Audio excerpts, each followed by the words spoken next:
20, 25. Meron tayong tigli 5 piso. Yan. Gagawa tayo ng isang tinatawag na panggulong isip. Ito. Okay, game. Mag-a-arrange tayo ng dalawang magkahiwalay na coins na tig 5. Pagdidikitin natin tong dalawang 5 piso.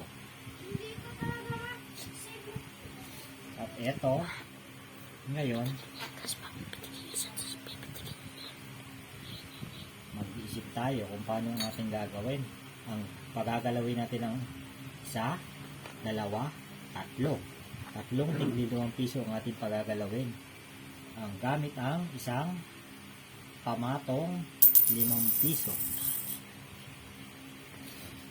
Ngayon, paano natin pagagalawin ang tatlong ito? Paano nga? Paano nga ba? Ganito ang ating gagawin sa pamamagitan ng dalawang daliri lamang na hindi gumagalaw itong nasa gitna. Ito, dito tayo magsisimula ng pag-target para gumalaw itong 3. Bilang natin, 1, 2, 3. Ito ang huling gagalaw.